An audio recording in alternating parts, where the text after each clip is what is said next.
Okay, good evening, everybody. Welcome back to the War of the Ring. It has been a long fortnight since last we met, and we left, as I recalled, right at the big reveal of who it was that was in cahoots with Gollum for the betrayal of Frodo and Sam, which is pretty cool. Okay, oh yes. Thank you to those of you who are expressing concern about my well-being. For those of you who didn't see Exploring the Lord of the Rings last night, so I pulled. It had one of those sort of embarrassing "you're not a teenager anymore" moments. I pulled a muscle in my back, and like last night during class, it was done about half an hour before class started last night. So I was so like stiff and contorted I couldn't move, and I could barely lift my arm to hit buttons on the screen and stuff. It was a little embarrassing, but I'm much better now. Look, I can raise my hand and everything. I can gesticulate like normal. So it's still not totally better. Still not a teenager, turns out, but much better than last night. So definitely moving in the right direction. Yana, something definitely happened on the homeward flight. I don't know where it was, whether it was reaching suitcases down moment or what, but it was definitely something related to the transatlantic flight. But whatever, it's all good. I aggravated it last night in karate class, so that was kind of my own fault. But it's all good. So yes, but thank you. I'm not perfectly well, but still very much better than I was last night. So thanks for that. And so yes, Stephen, that does mean that it's okay. It's a little more okay. It still might hurt a little bit if I laugh too much. But last night I was forbidding anybody to make funny jokes because it hurt so much to laugh. But it's fine. It's fine. Yeah, we should be good. For those of you who were not able to be at London Moot was awesome this past weekend. We had such a great time. So many thanks to Darren Gray for what a wonderful job he did organizing the event, and for of course, all the extra work that he did in showing us around London on Monday. I had a wonderful time. We went to the British Museum. We went to the Charles Dickens Museum, which I'd never been to before. It was really, really neat to see the desk on which Charles Dickens wrote Tale of Two Cities, which is my favorite of his novels. I really like Charles Dickens. And anyway, so it was super good. We went and saw Hamlet at the Globe. Which I suppose there's a non-zero chance that sitting on the wooden benches at the Globe might have had something to do with my back too. But anyway, it was all fine. It was so much fun. One of the best productions of Hamlet I've seen. It was a really, really great show. Anyhow, so it was a wonderful time, and the conference itself was amazing. The presentations were so good. It was just a great day. So and so great to be able to meet some of you, and looking forward to doing that again as soon as we can. I am definitely excited to have our European gathering be an annual thing, and we'll see what the plans are as we develop there. So anyway, it's gonna be awesome. I'm looking forward to next time already. So but speaking of next things, just to draw your attention to the next things on our list of events coming up. Of course, the next big thing is Mythmoot now. We are beginning to fast approach June. And our schedule, I keep being tempted to say our final schedule, but of course it is nothing like final, as there are always changes and adjustments to be made on the fly as we get closer and closer to the event. But our schedule for the presentations and all the things that are happening is being released now. It is very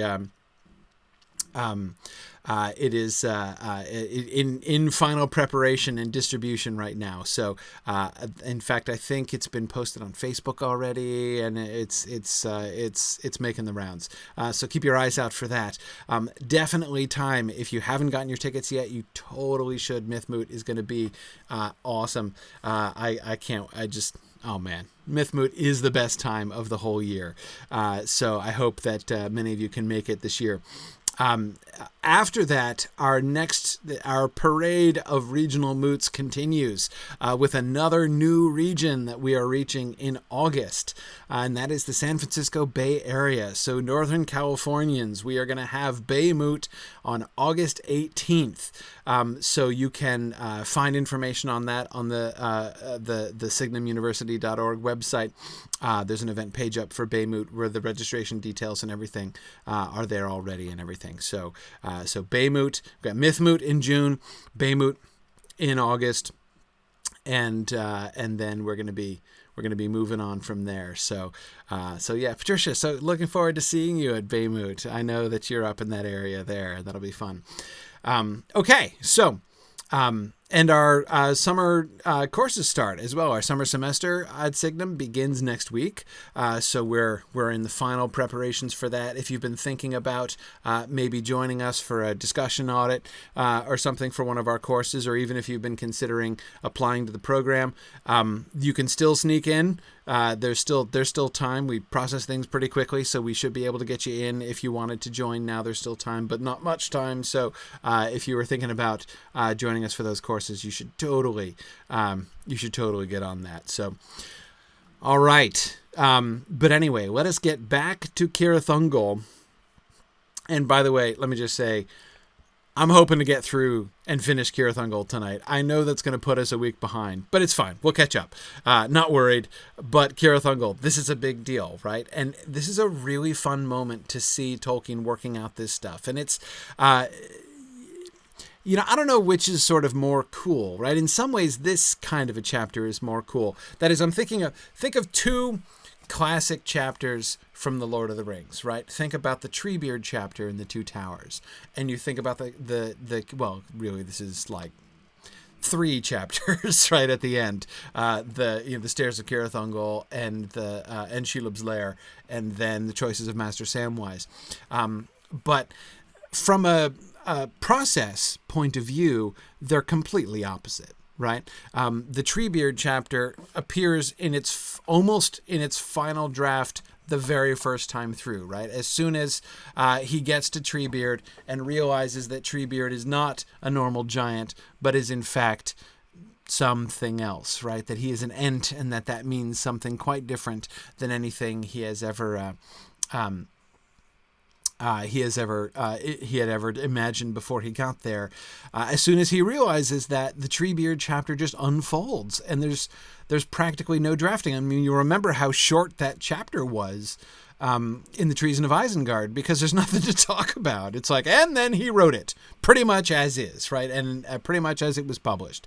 Whereas the Kirathungol chapter is very long and very complex, and we can see Tolkien really laboring, right? He calls it a sticky patch that he was trying to work through. And by the way, I really love the parallel there, right? How Tolkien, that by using the word sticky, Tolkien has kind of implicitly paralleled himself with Frodo. Really with Frodo and Sam, just as Frodo and Sam are trapped in a tight, dark place by the webbing. So Tolkien himself has been, sort of stuck in this spot and trying to work it out. But the details, right? We see him laboring over things here.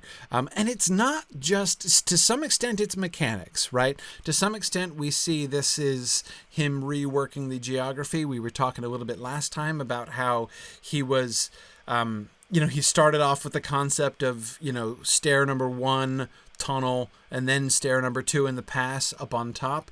And part of sort of fixing some of the problems and working through some of the logistical difficulties was shifting the tunnel to the top. So we get stair, stair, tunnel instead of stair, tunnel, stair. So, we see him adjusting things like that. The interesting thing is that the fundamental concept remains more or less the same all the way through, right? The betrayal of Gollum in conjunction with giant spiders or giant spider, right? And I mean, there are some significant changes, of course, but the overall, and then Frodo getting captured and taken off by the orcs, like that's consistent from the beginning. But how that happens and the details of how that works and the way he comes to discover, this is a voyage of discovery, just like the rest of it, right? You know, he discovers Treebeard and things unfold before him as he discovers Treebeard. He's discovering stuff here, but it's like he's in the dark and can't see very far ahead of him, right? You can only see like half a step in front of him, and he keeps having to figure out, okay, hang on, like, who's holding the file and who's holding Sting, and you know, a lot of it is due to him just kind of working out the logic of events. So again, we see him laboring much more in this passage, and that is, you know, brings its own real interest in beginning to see how is it that he works through things, because we don't learn anything really when we see, I mean, apart from learning which passages just came really easily, which is interesting in itself, right? I mean, that's really fun to know that the Treebeard chapter just practically wrote itself. But it doesn't, we didn't really learn too much about the Treebeard chapter, right? Apart from that one simple fact. Whereas here, I think we learn a lot more about Shelob and the way that he's thinking about things. And yeah, Kate, what he's doing with Sam, right? The Sam issue as that unfolds. You know, we see him, what Sam will do, what happens to Sam and what Sam will do in response, sort of slowly coming into focus. We see him working out basic things about, so the towers, how do they coordinate? How do the bad guys talk to each other? What's their plan? What are they thinking? How are they connected with the spiders, right? All of those things which were very vague at the beginning. I mean, you'll recall the very first time we got Cirith Ungol, it was the main pass, right? It was what was later called Cirith Gorgor, right? It's the main pass into Mordor, and it was chock full of giant spiders, bigger than the giant spiders of Mirkwood, which raises, as soon as you begin to think about it, to sort of apply that in general kind of world building terms, right, begs the question, what exactly is the relationship between the orcs and these giant spiders? Can the armies of Sauron get in and out? Do the spiders just hide? Or are they coordinated? Like, do they communicate with Sauron? Does he give the green light to people? Is there a password? I mean, how does it work, right? How are those things connected? But that was never really resolved, right? Because at first it was just part of the sketchy outline. He wants a pass. He wants the pass to be full of spiders. He wants the spiders to coordinate with Gollum, and for that to be the spiders in the pass to be the instrument of betrayal by Gollum. That's and to lead to the capture of the orcs. Again, that concept is there absolutely from the beginning, but it. But again, we see him beginning to work this stuff out. And those are some of my favorite parts of this passage, where we see him not doing what we've seen before, which is outlining and having the outline turn into prose, right? Turn into dialogue and into prose. In this chapter, what we see is the other way around, right? We see him starting to write like he knows what he's going to do, right? But then his prose story becomes outline, right? Becomes brainstorming as he's getting to this point and realizing, either changing his mind about what he was already in the middle of writing, or we see him beginning to kind of, like, things are emerging in dialogue. I think we can see this really happening with the orcs, right? When the orcs are talking. As soon as Sam starts overhearing the orcs, all of a sudden Tolkien is finding himself figuring out all this stuff about how the orcs work and how, the sort of the communications of the bad guys and all that kind of thing. Anyway, so we'll get to this stuff, but I think that this is well worth lingering on for a little bit, even at risk of getting behind, but we'll see if I can catch up again later on. But first, let's see if we can actually finish this chapter tonight. So, all right, let's move forward. Move boldly into the sticky patch, or rather back into the sticky patch, because we ended right at the big reveal that, having made the decision to shift from bunch of giant spiders to one single monstrous spider guarding the pass, he identifies the spider with Ungoliant, right? And it's Gollum who reveals this when he nabs Sam, right, in his sort of final act of betrayal to hold Sam. At last, my precious one, we've got him. Yes, the nasty hobbit. We takes this one. She'll get the other. Oh yes, Ungoliant will get him, not Smeagol. He won't hurt master, not at all. He promised, but he's got you, you nasty, dirty little thing. And of course, as we were pointing out last time, he doesn't call him a sneak, right? Because that sneak scene isn't in there yet. And I was arguing last time, and I am way more than ever convinced that this is not recycling. This is meant to be Ungoliant herself, that his impulse upon saying there's a giant spider, a singular, solitary, important giant spider, was that this is, in fact, going to be the very same Ungoliant who killed the trees in Valinor. Now, you might ask, how on earth could Sam Gamgee chase off the spider who almost killed Morgoth, right? Who might have killed Morgoth had not the Balrogs come and rescued him. It doesn't that seem a little bit, much? Even the most hardcore Sam fans might really wonder if it's a bit of a tall order for Sam Gamgee, you might say, right? I think it's pretty clear what Tolkien has in mind, which is that Ungoliant is diminishing, right? Ungoliant has shrunk.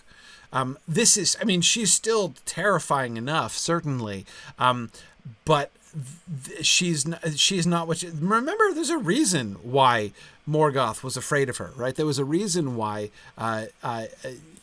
she was ready to take Morgoth out. And that's because she had just eaten the trees, right? She had just consumed all the light of the two trees of Valinor and swollen to monstrous size. She had just had the best meal she was ever going to have in her entire life, and was at the absolute acme of her power at that point. She is now in starvation mode, right? And I think it's actually really interesting to think about this glimpse that we get, right, of Ungoliant. So Ungoliant herself, we never know what comes of Ungoliant, right? Nobody ever says anything. We have some hints, but we'll come back to that in a minute. But there was, the story that we never get a narrative, written prose narrative of the end of Ungoliant, right? So she just kind of fades out and starves eventually. Or, as the Silmarillion suggests, at last devours herself. So what do we see here? We see her starved for light because she's living in the mountains of shadow, right? And I think that the way that this works really kind of captures very well the way in which, evil becomes enslaved to itself, right? And how evil is this sort of, is always this self-defeating thing. Ungoliant has always been one of my favorite illustrations for the nature of evil in Tolkien, especially the way the fate that is attributed to her in the Silmarillion, right? Evil is always self-destructive. That's always the case. We see every single evil character that we see ends up bringing about their own destruction ultimately, through directly or indirectly, through their evil choices. But see, Arthur, exactly the issue there is not just that she made a poor real estate choice, right? A light-eating creature taking up its residence in the mountains of shadow, right? Might perhaps have done more research, or, as Arthur suggested, get a better realtor. But no, that's the whole point, right? Even if she found the glittering caves, right, and took up her residence there, she would soon turn them into the mountains of shadow, which would lead to her own starvation. Ultimately, she destroys that which sustains her. That's the nature of evil, right?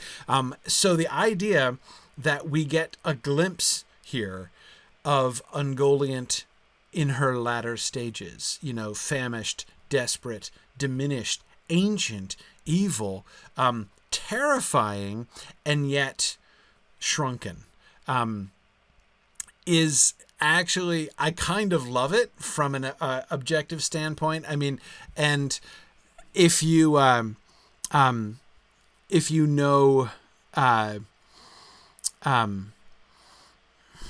if you know anything, of course, about the Silmarillion tradition, the idea that this is Ungoliant herself, even shrunken, even reduced by time, is remarkably terrifying. And James, yes, I would suspect that she helped cause the shadow whereby the mountains got the name. Absolutely. Yeah, absolutely. So this is, but it's still wild, right? The idea that this was originally not the daughter of Ungoliant, but Ungoliant herself is really kind of crazy. And we see he maintains this through several drafts. This is not a passing whim. This is not a placeholder. And it's not a borrowing. This is literally Ungoliant, and he sticks with that name for a long time. We'll finally get around to Shelob by the end of this chapter, but it's going to be Ungoliant most of the time. So all right, so let's move forward now. Wait, hang on, did I just skip one? No, I did not. Okay. All right. Many words and even whole sentences are totally illegible, but enough can be made out to see that in this earliest form of the story, it was Sam's slash with sting across Ungoliant's belly that caused her to leap back.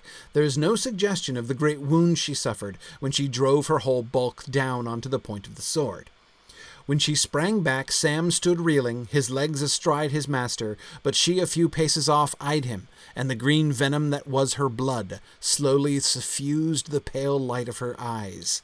Sting held before him, Sam now something, and ere she attacked again, he found his master's hand in his bosom. It was cold and limp, and quickly but gently he took from it the glass of Galadriel and held it up. Okay. One of the main points that I want to make here, again, first of all, notice how, in thinking about Ungoliant and thinking about the self-destructive patterns of evil, notice, of course, how eventually he is going to come back to that same trope with Shelob, right? The bit that isn't there yet, about her thrusting herself down upon the bitter spike, like he could not have possibly destroyed her. It was her own malice that drives her down upon the sword and gives her her near-death wound, right? Later on, when she's Shelob, again, same pattern, right? But we see her not doing this yet. A couple things, yeah. Arthur, I just called you Frodo. Arthur, the business with the Frodo's hand is a little hard to follow. I stumbled over it. I mean, as you hear when I was reading it, right? I'm like, it does sound like like Frodo's hand has suddenly somehow ended up in Sam's bosom, which is a little bit hard to picture Frodo lying unconscious on the ground as he is, right? But no, Sam is reaching down to his master, to Frodo's bosom, and finding Frodo's hand, which is upon his own bosom, and he's taking the file out of it, right? But of course, this is a perfect example of the kind of thing that Tolkien kept changing, right? He kept realizing it wasn't working. These logistical details of this scene, who's carrying what, right? And I love the moment when he decides he's got to get rid of the staffs from Faramir because they don't have enough hands, right? We got a sword, we got the file, we've got the staff. He's like, and then he finally solves that with the leather thongs, right? From which the staffs can hang on their wrists so they can still hold all the things. But anyway, yeah. So, now, Yana says, isn't it weird that Ungoliant didn't go for the glass immediately, right? I mean, wasn't she wanting to eat the file of Galadriel? Well, that's interesting, Yana, and we'll come back to that in a minute.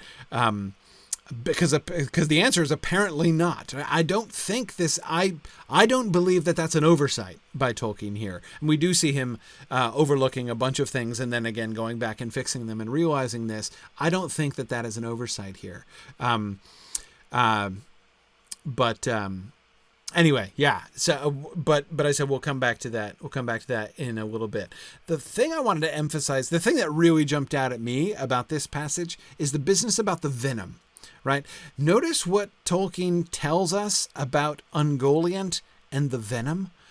So he's slashed her, and she, a few paces off, eyed him, and the green venom that was her blood slowly suffused the pale light of her eyes. Okay, so there's the goo is dripping from the wound that Sam has slashed across her belly, right? And he says, her blood is venom. Like, her body circulates poison. And that poison is somehow coming up and filling her eyes so that the eyes become... she had a pale light in her eyes, and the green venom that was her blood slowly suffused, so her eyes turned from pale to green, two colors, of course, that we've seen with Gollum, right? Gollum's eyes. This is very like Gollum's eyes, or rather, I guess we should say Gollum's eyes are much like Ungoliant's eyes, it turns out. So, Nancy, that is exactly right. Nancy says, I don't think that's how spiders usually work. No, it's not how spiders usually work. But that's exactly the thing that interested me. One of the things that lots of people over the years have wanted to nitpick Shelob because of her sting, right? She has a stinger, at the tip of her abdomen, like a bee, right? Spiders don't have stingers. It's not a thing, right? And a lot of people have really been troubled by Shelob's stinger, because it would seem to suggest that Tolkien didn't know anything about spiders, right? And that this is just like some kind of awkward mistake that Tolkien has made about the whole stinger business, right? But several people, John Ratliff, for instance, talks about this, sort of semi-digresses onto this topic in his commentary on the Mirkwood chapter of The Hobbit, in the history of The Hobbit. But anyway, basically Tolkien kind of actually knew quite a lot about animals, and there's this one letter that refers to Tolkien sitting with somebody who came to his house and talking for a long time about wasps, right? Like, he just knew lots of random stuff about insects and stuff, and it's so basically there's been kind of two camps on the Shelob stinger thing, right?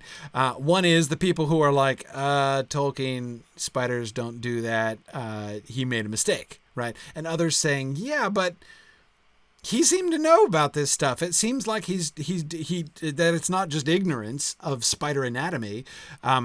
And so, is she really a spider? Is she just taking, sort of adapting strange spider form or whatever? Is it just Ariel exactly? Is this just like fantasy spider now featuring a stinger, right? Yeah, and of course, there is the famous story of him getting bitten or stung, as he said, by a tarantula when he was a kid. But we're talking a really little kid, and that he didn't even really remember the incident very well. When he was in Bloemfontein, when he was in South Africa. But again, he traveled home to England, where he lived the rest of his life. Very early in life, he didn't retain much of the natural history of South Africa. Anyway, okay, so by the way, spiders also don't have beaks.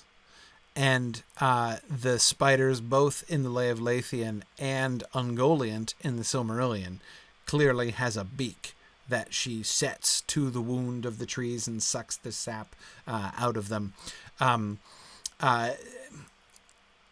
Anyway, so what is my point?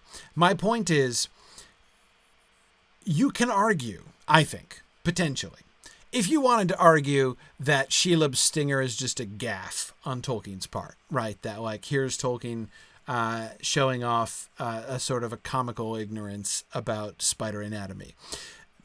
It's hard to defeat that argument perfectly, right? I mean, it's plausible.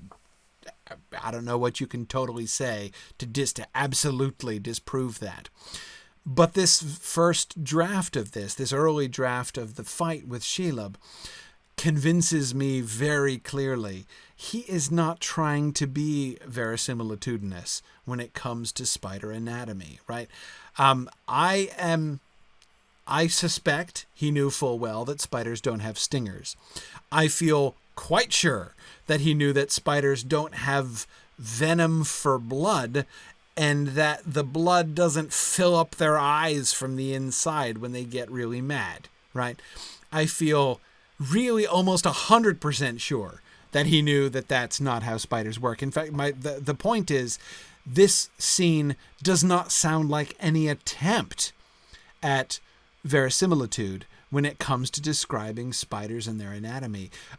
Here, I think very plainly, he's describing a concept, something in spider form, but the thing that is manifesting itself in spider form is more than a spider or less than a spider or whatever.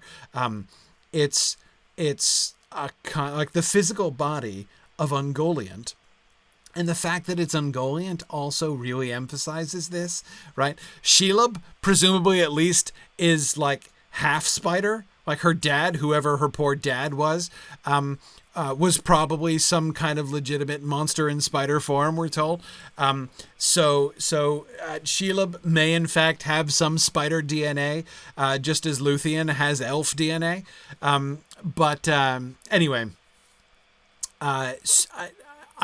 but exactly, Jennifer, being that most spiders don't eat light and belch forth darkness. Yeah, also not normal spider behavior. But again, I get, so Ungoliant, when it's Ungoliant, all bets are off, right? No one is going to get into quibbling arguments about spider anatomy when it's Ungoliant that we're talking about, right? And that's perfectly plain from this description.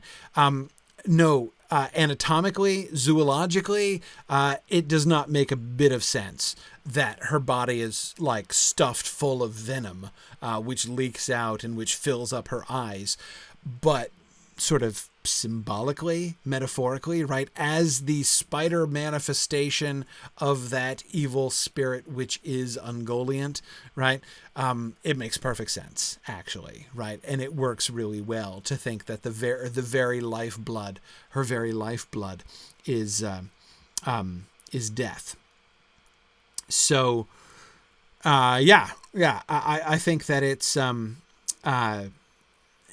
It really makes a lot of, somebody was just saying, yes, Mike was just saying, instead of her blood being life, her blood is death. Yeah, and that's cool, right?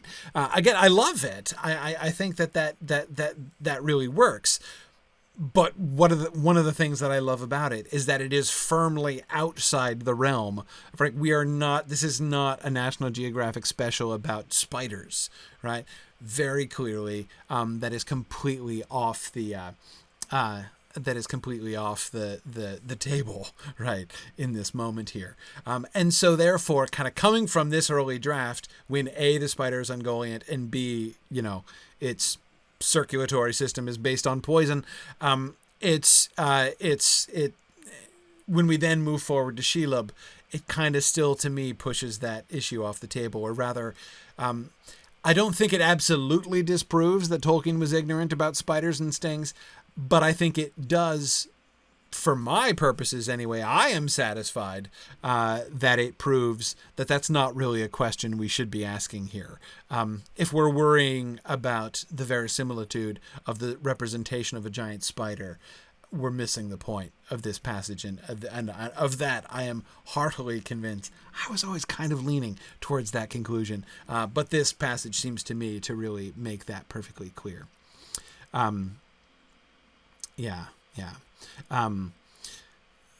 Okay. Yes. And Tony, I agree with you. The "and held it up there" does seem to be, he seems to be reaching for that same kind of cadence. The "and Morgoth came," sort of, I was about to call it a stinger, but perhaps that's not appropriate under the circumstances.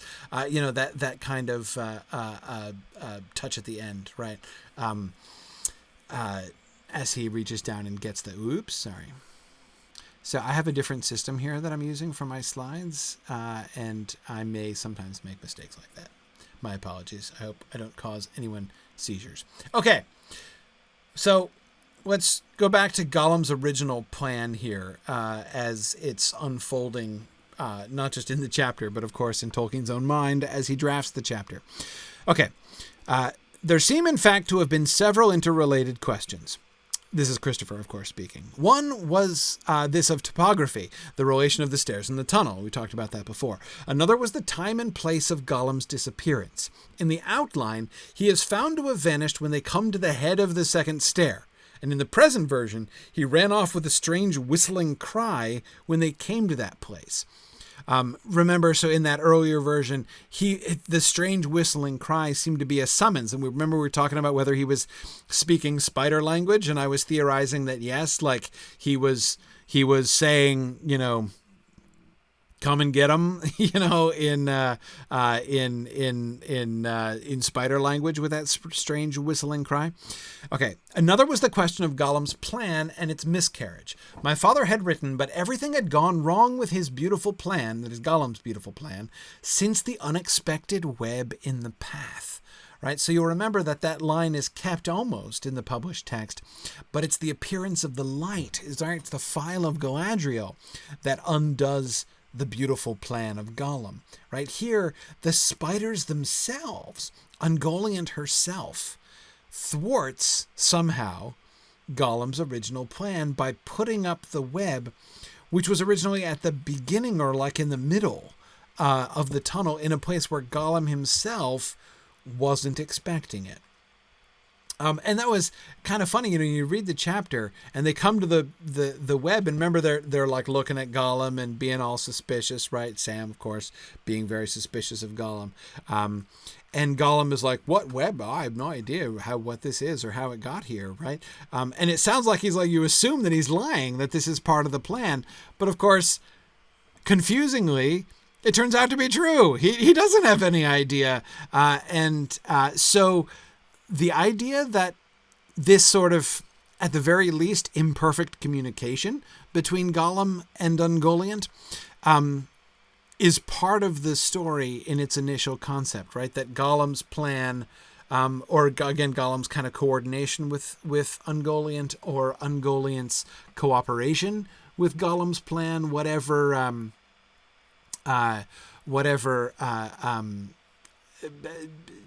however we conceive of that. So it's interesting to me that division, that the fact that Gollum is himself in trouble here, potentially, that things are not going according to plan, is part of it from the beginning. And that's going to get dropped, right? Okay, it certainly seems to be the case in this version that Gollum was very put out when they encountered it in the tunnel. We didn't expect to find this here, did we, Precious? No, of course not. And again, apparently he really meant that. And after the first webs had been cut through, Gollum was strangely reluctant to go on and kept trying to wriggle away and turn back. So Christopher's interpretation of that passage is not that he's afraid of Frodo and Sam, or trying to escape so that he can let the spider spring the trap, right? He is strangely reluctant to go on because he must think that Ungoliant is going to kill him too, right? That this is a sign that things are not panning out the way that he wanted to, and that this is, and that she might end up coming after him. That seems to be what we're supposed to be understanding here. So it puts Gollum in, I think, a really interesting position here at the beginning. And again, notice the same theme emerging here, right? Gollum, in his act of treachery, the act of treachery by which he is going to lead Frodo and Sam to their destruction is also likely to rebound upon him and lead him to destruction. And he seems to suspect that that's at least in the offing here, right? So again, once again, we see Tolkien playing with that same theme. All right, let's keep going. Okay, he decides firmly, must be stair tunnel, right? It's got to be stair tunnel. Tunnel is Ungoliante's lair. This tunnel is of orc make, and has the usual branching passages. One goes right up into the dungeons of the tower, but orcs don't use it much because of Ungoliante. Yeah, right, why would you? Ungoliante has made a hole and a trap in the middle of the floor of the main path. Gollum's plan was to get Frodo into the trap. He hoped to get Ring and leave the rest to Ungoliant. Plan failed because Ungoliant was suspicious of him. He had come nosing up as far as the tunnel the day before, and she had put a web on the near west side of the hole. Right, that was the unexpected one that triggered Gollum into thinking he was in trouble. When Frodo held up the file, she was daunted for a moment and retreated to her lair, but when the hobbits issued from tunnel, she came out by side paths and crept round them. File prevents F and S falling into the hole, but a horrible stench comes out of it. Gollum disappears, and they fear he has fallen in the hole, but they do not go back. A, they see tower with a light on cliffs at head of pass, and B, while they are wondering about this and suspect betrayal, the attack is made. Ungoliant going for Frodo, while Gollum grapples Sam from behind. Ungoliant specially wants the star glass. Frodo had hidden it again when he came out of tunnel, right? So there we go, Yana. We see her desire for it, right? He's thinking, okay, this is what would Ungoliant do, right? She'd eat the file, right? Clearly. But notice that's not her first reaction. She kind of works herself up to that. But her first reaction when the file comes out is to retreat. She runs away, right? And she retreats down into her lair, which is not the tunnel itself, right? But which is off the tunnel. And we get this idea. So this is very similar to the final construction. The major difference here, as far as the physical thing, is the trap, the hole in the floor, right? And I really like the doubt, the uncertainty, right? Gollum vanishes. Did he fall down the hole, right? There's this question of like, has Gollum betrayed us, or has he fallen to his death, right? Should we be trying to save Gollum, or has he betrayed us? I think that uncertainty is really kind of interesting. And Nancy, great observation. Nancy Fosberg is noticing the use of the word daunted. Again, let me find it there. When Frodo held up the file, she was daunted. So Frodo daunts Ungoliant. And you remember, Nancy, I assume you're remembering all that daunting that was going on back in the Taming of Smeagol chapter, right? Remember what an important word daunt was when we were looking at that chapter. So yeah, okay, that's very interesting. So as we see those, sort of the betrayal which he was promising not to do coming to pass, and we see now, but it's again Frodo doing the daunting, right? Except not this time with the power of the ring, this time with the power of the file of Galadriel, right? So a different daunting, and in a different context. But yeah, that is a really neat connection, Nancy. Yeah. Okay. So we have, here's the visual aid. So here's the sketch that Tolkien made. So notice a few things about this. So here's the tunnel, right? And we got these random side passages which enable Gollum to like peel off and go. So here's the hole, right? Here's the hole there in the middle of the tunnel. And so this is labeled, you can just see in the pencil there, this is labeled Ungoliante's lair, right? So this is her lair. I don't know what this like cord is, or little tunnel. I mean, this is the main tunnel. I guess this is the hole that descends down. I don't get this part. I don't understand what this is. Another side passage to her lair?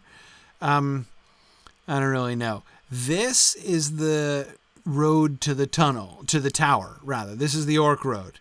The shortcut to the tower. And then this is the pass, right? So you can see the lines there show the cliffs coming down and the pathway coming up.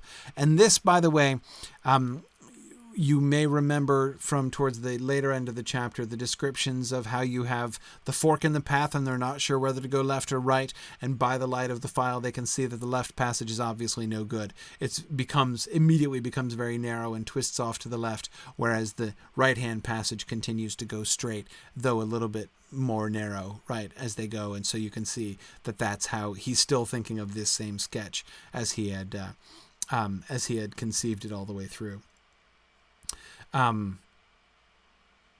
Yeah. No, I don't think the squiggly thing can be the hole, because this is the hole in the tunnel right there. Like that dot is the hole in the tunnel. So this has to be like the trap, right, that they tumbled down in. So they tumbled down, and it's labeled. There it is, labeled trap, right? That's his writing there. Trap. So they tumble down into the trap, and then this like feeds right into her den, into her lair, right? So then she comes out and gobbles them right down here. I guess Gollum's plan is to what? Like jump in and try to get the ring before she gets at him, right? Is his plan? I don't know.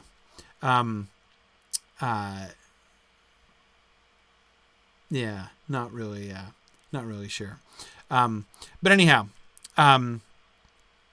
I think this is it's really fun to and remember we got the side passages opening up right on right and left as they come in, and then there's like the big one, and which is the what is in the first version the hole, right? In the published text it's just another entrance. That's the entrance to Shelob's lair, right, in the published text that they pass by. Okay, so having decided definitely stair tunnel, having worked out some of the details of the lair here, he then goes on. Continuous drafting is found for the revised narrative, version 2, and the story as told in The Two Towers was very largely achieved already in the draft, as far as the events in the tunnel, the climbs up the straight and the winding stair, the hobbits' rest beside the path, their talk of the need to find water leading to the conversation about tales, written down ab initio in a form closely similar to that in The Two Towers, their realization that Gollum had disappeared, his return, finding them asleep, with the description of his interior debate, looking back up towards the pass and shaking his head, his appearance as of an old weary hobbit who had lived beyond his time and lost all his friends and kin, a starved old thing sad and pitiable, and Sam's unhappy mistaking of his gesture towards Frodo, where the chapter The Stairs of Cirith Ungol ends. A few passages in The Two Towers are lacking in the draft, but they are not of importance to the narrative, and in any case, they appear in the fair copy manuscript. So all the stuff we were missing, almost everything we were missing. So as soon as he figures out the sequence, as soon as he irons out these details, which were clearly getting in his way, right? Once he had everything laid out right, now everything comes. And really everything, right? Not only the details, the parts of the story that are derivative directly of the geography or the topography, right, that he's decided on, the stair tunnel thing, the logistics of the tunnel. Not only does that stuff all come clear, but everything else, right? The conversation about tales and the famous conversation between Frodo and Sam on the stairs of Cirith Ungol, that's not anticipated by them. That just comes, right? It comes as soon as they have once, and notice that's a product of the stair tunnel thing. Since they're doing 2 stairs in a row, they need to take a break, right? And when they take a break, all of a sudden, they're having one of the most memorable conversations in the whole Lord of the Rings, right? And the huge, tragic climax of Gollum's entire character gets added, right? This moment of near repentance and then of tragic misunderstanding that leads Sam himself in his perfectly well-intentioned desire to protect his master to be the one who pushes Gollum over the edge, morally speaking. So again, that to me is such a really fascinating thing, right?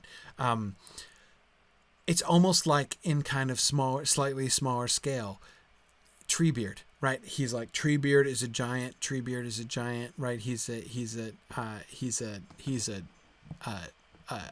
tree man, right? As soon as he realizes, no, he's not a tree man, he's a tree man, right? Then, boom, it all comes. And we get that same thing here, again in smaller scale. As soon as he has it clear in his head, then it begins to move. It begins to flow, right? And I think of course, I'm a little disappointed that we get that all just kind of summarized here.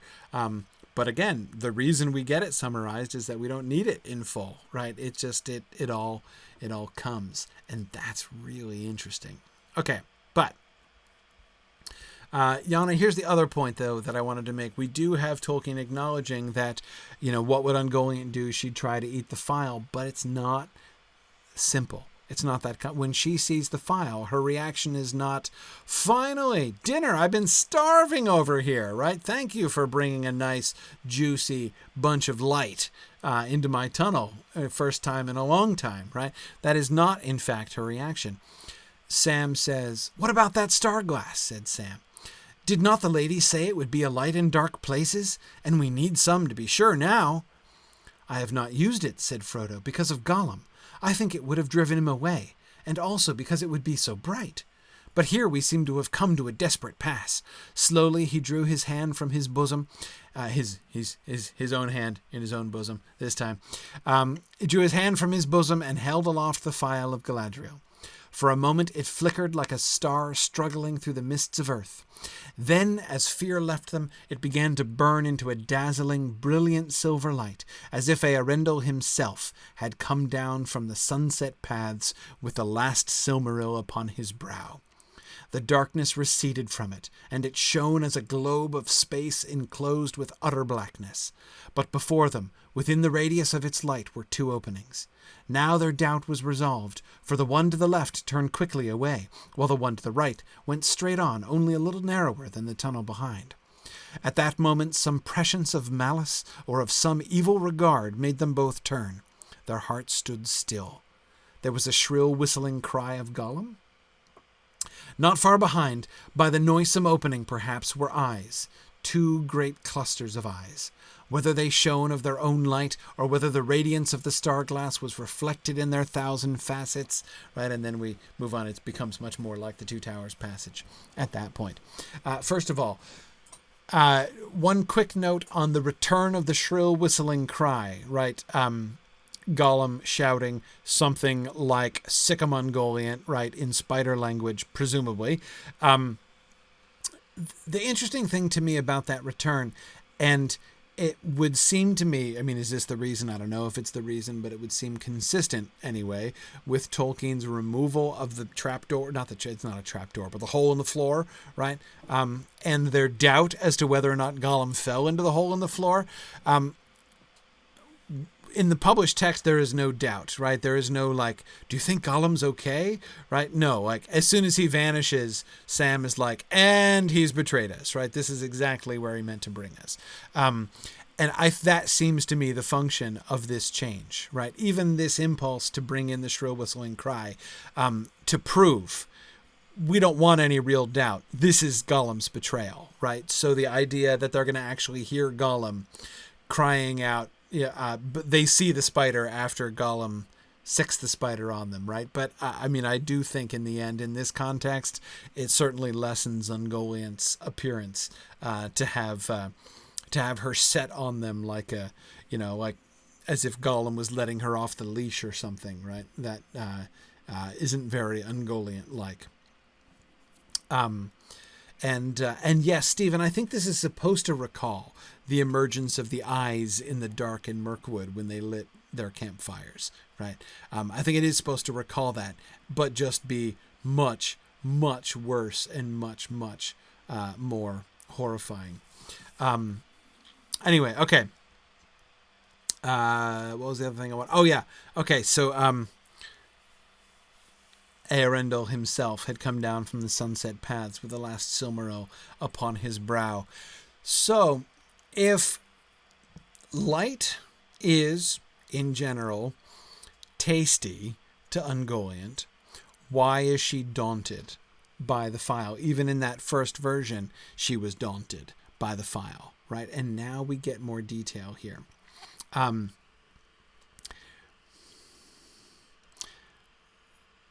Anybody remember? Anybody remember from a few books ago why this particular description is the thing which, more than anything else, totally convinces me that he is not recycling the name of Ungoliant here, right? In my mind, this passage completely proves that this is the Ungoliant.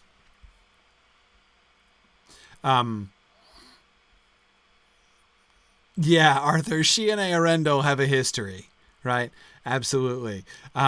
Sadly, a never written in prose history, right? But yeah, in the Earendel kills Ungoliant.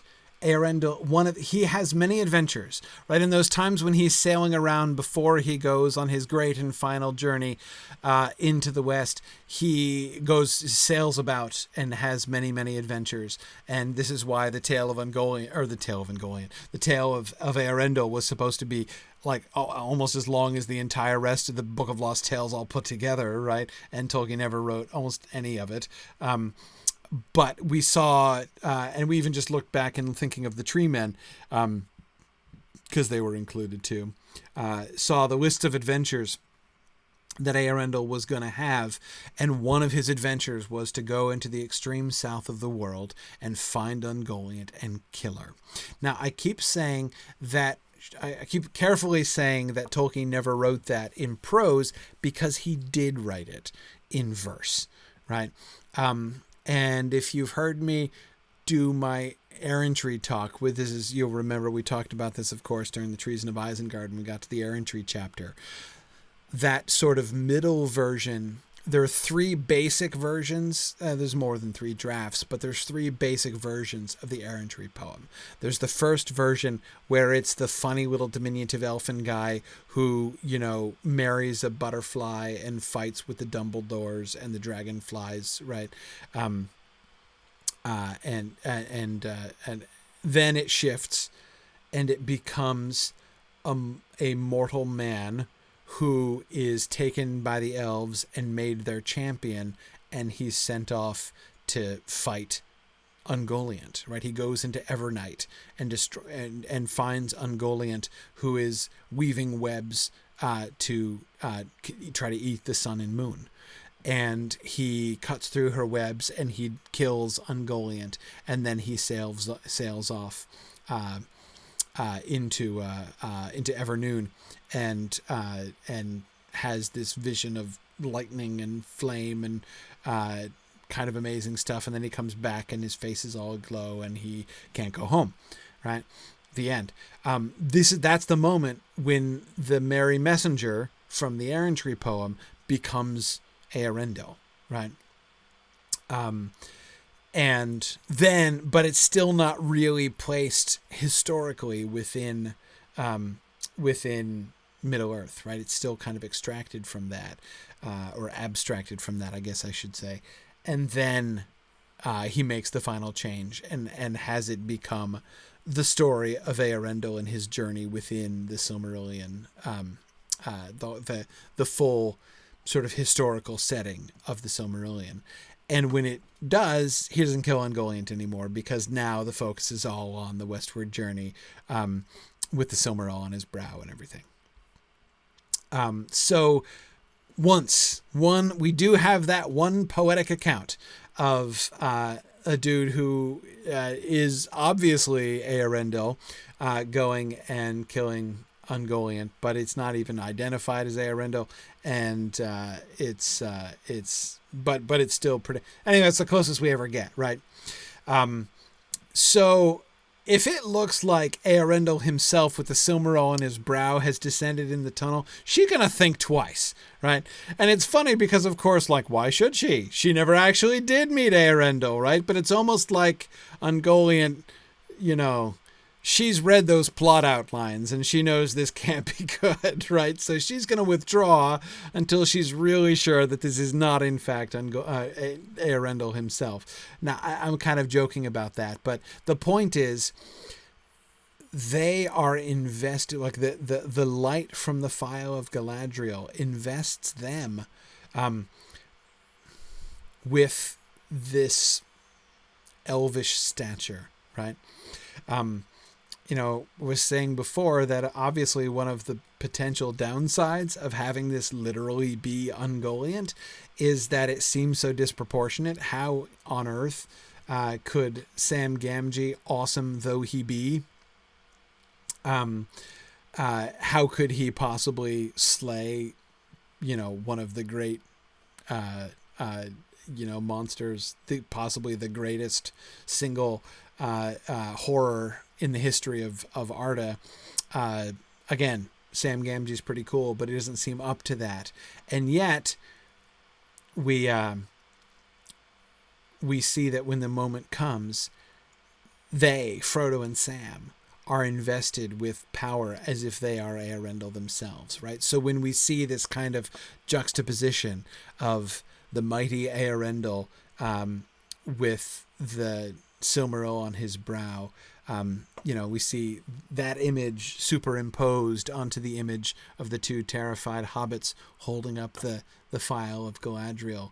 It begins to make more sense, right? It begins to sort of raise them to the point where we can see their conflict with Ungoliant here that is now just beginning is part of that. Like, this is the final version of that story. And at the end of the day, by the way, I think that's still what comes. When we read those outlines in the Book of Lost Tales about how Eärendil killed Ungoliant, I mean, I'm pretty sure I said at the time, as I've often thought, like, oh man, I really wish we'd gotten that. I really would want to read Tolkien's story of Eärendil fighting Ungoliant, right? That would be awesome. Well, we do get it. Sam and Shelob, that's it, right? That's actually it. And we can see that this was originally, it's not just that Sam was going to try to fill the shoes of Eärendil the Great, but that he was in fact going to perform what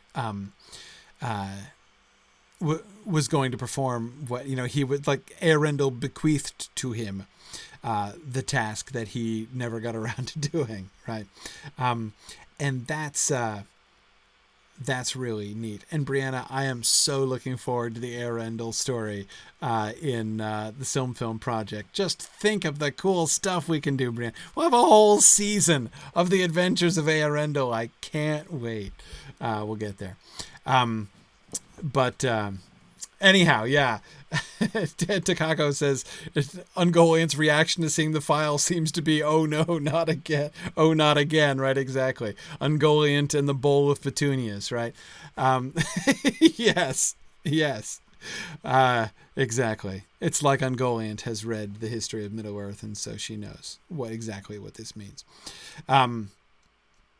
Okay, but of course you'll notice, as Christopher Tolkien points out, that although this scene is kind of awesome, at the end of the day, the thing which is leading them to pull out the file is not at first the confrontation with Ungoliant. It's they just can't see which way. They come to the forking in the path and they don't know which way to go. So they use it as a flashlight, essentially, right? They pull it out. It's like their pocket torch so that they can see, it's the right hand tunnel that goes. And then they turn around and she's right there, right? So we immediately get to the daunting of Ungoliant, but that's not what... So he's gonna develop that, right? And again, this is another thing that I think is really interesting. And one of the really cool things about seeing this chapter take form piece by piece by piece, right, as we do, is that we can see Tolkien is not just overtaken by these fits of inspiration, right, and the whole Treebeard chapter just rolls out of his pen. That happens, but that's not the only way things happen, right? We also see him, sort of doing it the hard way, right? Having to apply his own art, his own sort of criticism of his own work, and trying to figure out what is the best effect, right? How can I make this scene best, as he goes back and revises it and makes it better and better. And I think this is a great example, right? the fact that the file is going to come out and the effect that it's going to have and the confrontation with Ungoliant, they're there, right? But they keep coming more and more clearly into focus, and the story becomes more and more gripping, more and more awesome as he goes through and revises. So it's really neat to see his sense of that, his sort of taste involved there. Okay. The creature backs away. They retreat up the tunnel. Frodo holds glass aloft and something each time the eyes halt. Then, filled with a sudden resolve, he drew Sting. It sparkled, and calling to Sam, he strode back towards the eyes. They turned, retreated, and disappeared. They, the eyes, presumably. Sam, full of admiration. "Now let's run for it," he said. They ran and suddenly crashed into grayness, which rebounded and turned them back. Sam cannot break the threads. Frodo gives him Sting, and Sam hews while Frodo stands guard. So again, first concept, we've got to divide Sting and the file between them, right? Because one of them needs to be holding up the file, and the other one needs to have his back to the spider, hacking at the webs with Sting. The web gives way. They rush out and find Webb was over the mouth of the tunnel. They are in the last gully, and the horn pass something before them. "That's the top," said Sam, "and we've come out of it. Our luck's in still. On we go and take the last bit while the luck lasts." Notice how much like Bilbo he sounds, right? Sam doesn't talk much about luck like that in the published text. Nothing, but whereas that sounds very, very Bilbo-ish, doesn't it? Frodo ran forward, placing his star-glass in his bosom, no thought for anything but escape. Sam follows with Sting drawn, constantly turning to watch the mouth of the tunnel, thinking too little of the craft of Ungoliant. She had many exits from her lair. Frodo was gaining on him. He tried to run, and then some way ahead he saw issuing out of a shadow in the wall of the ravine the most monstrous and loathsome shape, beyond the imagination of his worst dreams. Okay. So, again, we have the logistics of them emerging, right? We see him, Tolkien refining these things as we go. Notice how the basic, he gets a sense of what's important, like, for instance, the Sam full of admiration, right? That's, and notice how this is one of those examples that I was mentioning at the beginning of class, prose where outline is starting to break out, right? Sam full of admiration, that's obviously an outline statement. That's not real prose, right? Stars and glory, right? We don't get Sam's line there. But then he immediately does shift into dialogue. So the relevant piece of the dialogue expressing the admiration doesn't come, right? We don't get that immediately. We get a placeholder for that. And now we get the sort of the simpler, like, plot driving dialogue there. So that's kind of cool to see. All right.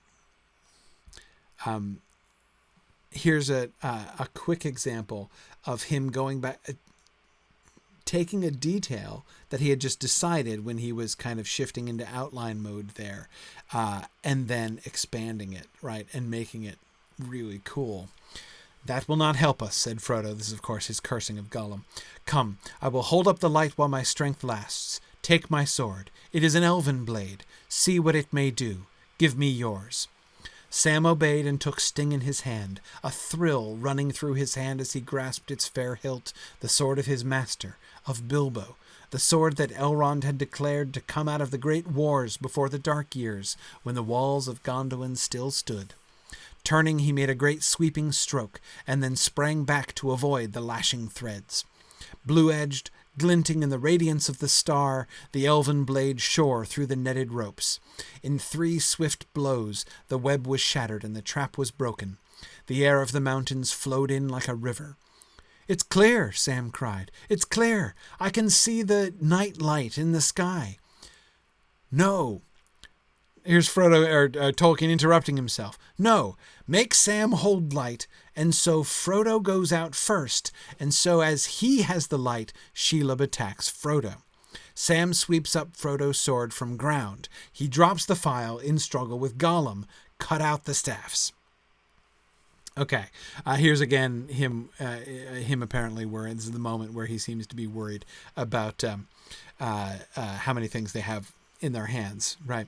So he's going to ditch the staves entirely because the staves are not nearly so important as the swords and the files. But of course, the staves do come in really handy because it enables, it gives Sam something to beat Gollum off with without killing him, right? I mean, if you've always got as a sword or the file of Galadriel, right? How's it going to drive Gollum away?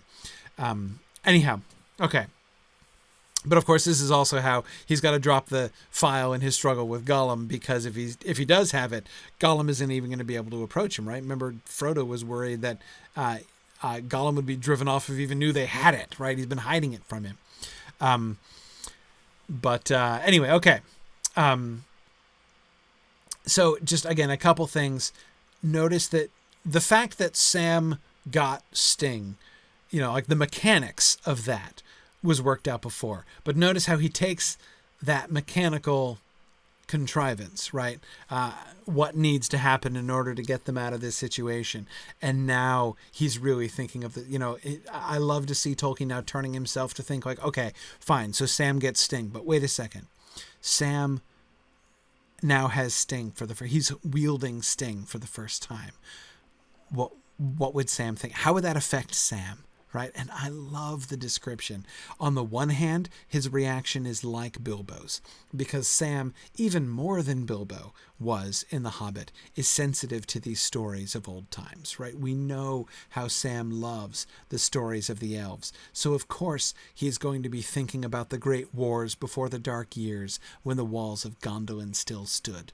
It's going to really hit Sam that he, in wielding this sword, especially wielding this sword against the webs of a giant spider, is recapitulating the actions of the heroes of old, right?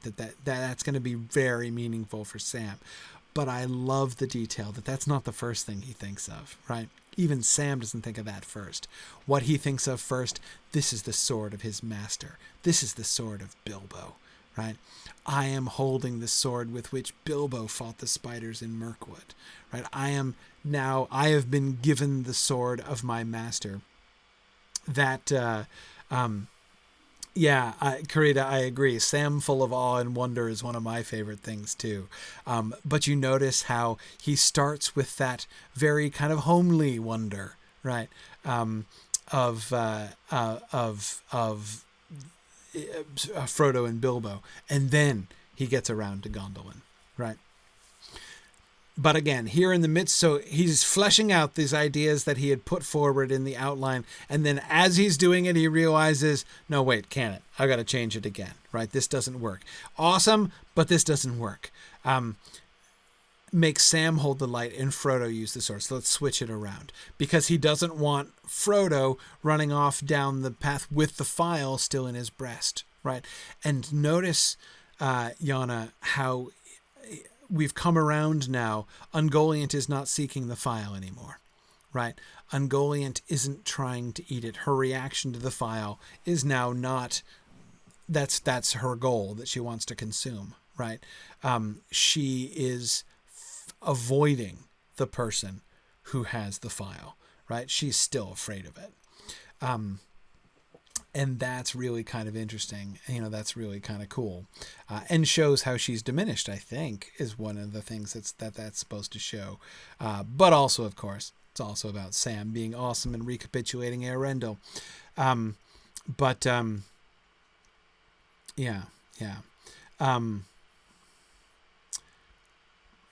Cool. No, it's not Shelob here, Jennifer. This is still Ungoliant. We're coming to the point. It's not too long now before Ungoliant is going to become Shelob, but this is still Ungoliant. Notice how the reference to the white Shelob attacks Frodo there at the end. We see that's an outline, and remember the sort of the dating of this, not the dating, the sequencing of this. Christopher juxtaposed this from a later draft against this as he was working out these previous ideas, but this is not the place that Christopher flagged as the first time that Shelob's name is used. so when he's so he's changing his plans here. But okay. So now I'm getting confused. As he shifts to his outline, he's projecting Shelob, which means this has to be after the Shelob passage. We must be getting close to the Shelob passage. Well, maybe not. Let's see. Well, in any case, Jennifer, I better get moving if we're going to get to any of the passages. Let's keep going. When Sam cannot hew web, Frodo says, I do not feel the eyes any longer, for the moment their regard has moved. You take the light. Do not be afraid. Hold it up. I will see what the elven sword may do. So notice what's happening here. Now we have, he interrupted himself and changed the mechanics, right? Now we're going to have Sam holding the light and Frodo holding the sword. So what's that going to be like, right? So now instead of having Sam grabbing the hilt of Sting and being like, oh, this is amazing, right? Instead of that, we get the moment where Frodo hands him the light, right? And it's interesting that in doing this, he doesn't do the same kind of Sam reacting in awe and wonder moment, right? Instead, we get Frodo, the emphasis on Frodo giving him the light, right? You take the light. Do not be afraid. Hold it up, right? The confidence of Frodo instructing Sam is, I think, really neat here. And then Frodo hews the webs asunder, and so the trap as it was planned was frustrated. For though once long ago he, Gollum, had seen it, the nature of that sword he did not know, and the file of Galadriel he had never heard. They rush out. Sam comes behind, and suddenly they are aware, A, of Red Window, B, of the blue light of Sting. Orcs, said Sam, closing. Right, sorry, yeah. And closing his hand about the file, hid it beneath his cloak again. A sudden madness on Frodo. He sees the red light. The red cleft, the goal of all his effort before him. No great distance, half a mile. Gain it in a rush. Run, Sam, he said. The door, the path, for now. And now for it, before any can stay us. Sam tries to keep up. Then the spider attacks, and Gollum. Right. Again, notice how once again he is shifting into outlining as he is working these things out and like piecing together these bits that he has had and figuring out the real sequence in it. And again, how is it connected with Sting and with the light? Sting and the file are the two most important objects in this whole thing, right? So you've got the two hobbits and the two objects and how they're connected to them and how they're related with them and the roles that they play, because it changes the story, right? Having Frodo with the light while Sam slashes the threads it's not just, you can't just change the names, right? You have to sort of re-envision the whole story, right? And this, Frodo saying, do not be afraid, hold it up, and then him hewing the webs asunder and thwarting the thing.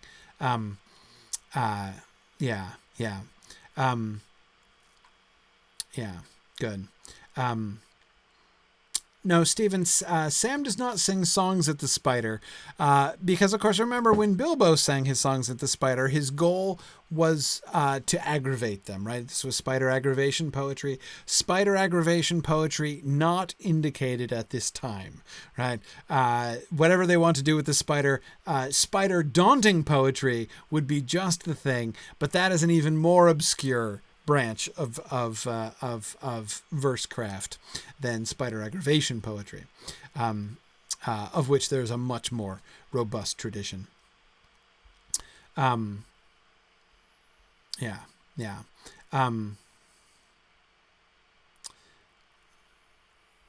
Good.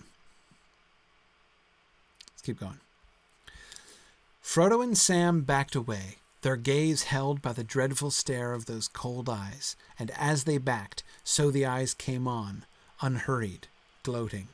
Suddenly, both together, as if released simultaneously from the same spell, the hobbits turned and fled blindly up the tunnel. Struck out, the left-hand opening was blocked with some unseen barrier. Wildly they groped and found the right-hand opening, and again they ran. But as they ran, they looked back and saw with horror the eyes come leaping up behind. Then there came a breath of air, cold and thin. The opening, the upper gate, the end of the tunnel. At last, it was just ahead. Desperately they threw themselves forward and then staggered backwards. The passage was blocked by some unseen barrier, soft, strong, impenetrable. Again they flung themselves upon it. It yielded a little, and then, like taut cords, hurled them back once more. The eyes were nearer now, halted, quietly watching them, gloating, glittering with cruel amusement. The stench of death was like a cloud about them. "Stand," said Frodo. "It is no use struggling. We're caught." He turned to face the eyes, and as he did so he drew his sword. Sting flashed out, and about the edges of the sharp elven blade a blue fire flickered. Sam, sick, desperate, but angry more than all, groped for the hilts of his own short sword, carried so far and to so little purpose all the way from the Barrow Downs. "I wish old Bombadil was near," he muttered. "Trapped in the end. Gollum, may the curse of Faramir bite him." Darkness was about him and a blackness in his heart, and then suddenly, even in those last moments, before the evil thing made its final spring, he saw a light in the darkness of his mind. And this, of course, is the inspiration to tell Frodo to draw the phial of Galadriel out of his bosom, right? So this, of course, is the change we notice now, of course, and I think it's fun. Of course, I'm trying to play on the fact that in this new version of the story, Sam is given the inspiration, but of course, Tolkien has had the inspiration, the acknowledgement again as he's working these things out. Okay, them pulling out the phial of Galadriel just to use as a torch in the darkness, right? And then feeling something's looking at them and turning around and seeing the eyes, right? That's not enough, right? It does not convey the significance of the situation. It does not convey the hugeness of the will that's behind them, the extent to which they're trapped. So we get this change in the scene. Notice the eyes glowing independently of the phial, right? The phial has not even been drawn and they can see the eyes in the dark. And then the will of the spider toying with them, right?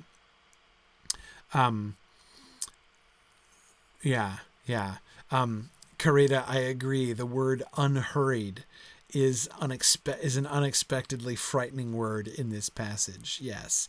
The gloating, glittering with cruel amusement, right? I love that sentence. So, and also another really cool thing that I like, Sam's impulse, right? As they're trapped, he first has the impulse, "I wish old Bombadil was near," right? We get the recollection of the Barrow in the Barrow Downs, right? Which is kind of interesting because they're not exactly in the same place, but they're in an even worse fix now than they were in the Barrow Downs because old Bombadil is not near. But notice his muttering. Where does his mind go, right?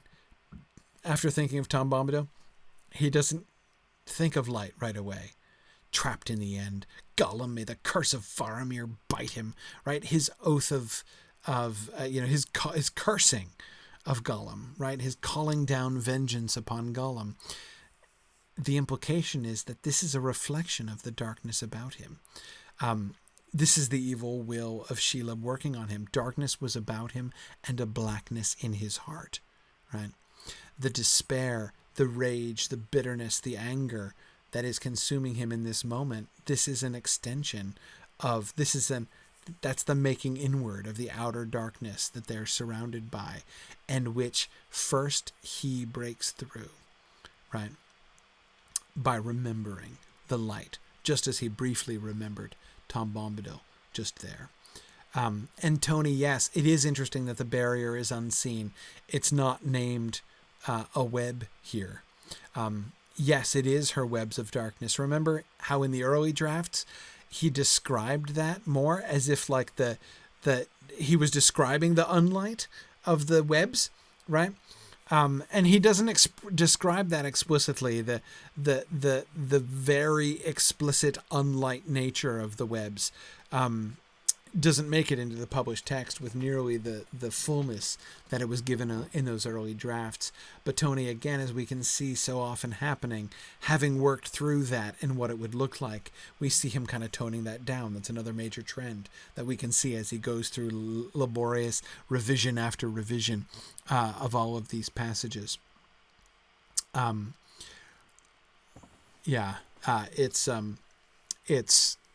It's definitely a trend to see him become increasingly subtle, less overt, less blatant, like as he's outlining and first going through the big, he spells everything out, the big major forms, and then he tones it back. Okay. Galadriel, he cried. Elbereth. This is Sam over Frodo's body later on, not in the tunnel. Now come, you filthy thing. Now at last we know what holds this path, but we are going on. Come on, let's settle before we go. As if his wrath and courage set its potency in motion, the glass blazed like a torch, like a flash not of lightning, but of some searing star, cleaving the dark air with intolerable radiance, white and terrible. No such light of heaven had ever burned in her face before. Because, Earendel didn't make it, right? Earendel never kept his appointment earlier on. The account of Ungoliant's retreat is largely illegible, but phrases can be read. She seemed to crumple like a vast bag. Her legs sagged, and slowly, painfully, she backed from the light, away in the opening in the wall. Gathering her strength, she turned, and with a last jump and a foul but already pitiable something, she slipped into the hole. The declaration that whatever might have been the fate of Ungoliant thereafter, this tale does not tell, appears in the draft. Okay, so once again, Ungoliant's end, indeterminate. Again, notice it's still very explicitly Ungoliant here. I'm wondering if it was maybe a typo in the early slide, or if there's... I'm not sure about the explanation of why Shelob was used before. But like I said, I'm pretty sure we're still in Ungoliant territory here. That concept hasn't come in. But Ariel, yeah, that was my same reaction too. Ariel's like, Ungoliant is pitiable? Yeah, that's the really interesting thing, right? So notice the terrible wound that Ungoliant receives, the thing that drives her away, the thing, and in the published text, it's the light of the file that drives her away as well. That kind of burns in through her stabbed out eye socket and fills her whole head with fire. But we don't get this same emphasis. Notice the physical impact of the light of the file on Ungoliant. She seemed to crumple like a vast bag. And her legs are sagging. She's pitiable, right? She is suffering and shrinking and crumpling in the light, right? So the unlight of Ungoliant met with the light of the file of Galadriel, with the light of the Silmaril that has been, captured within this file by Galadriel. The light that is hallowed by Elbereth, and this file, of course, made up by Galadriel, and inspired by the will of Sam, just completely destroys, right? This is the fight right here. This is where Ungoliant loses. It is the light that undoes her, and there's irony here, right? There's irony here because she's the consumer of light. But now when what you would think would be, a choice feast, right, descends into her very lair, and it routs her, right? It almost destroys her. And that's kind of amazing.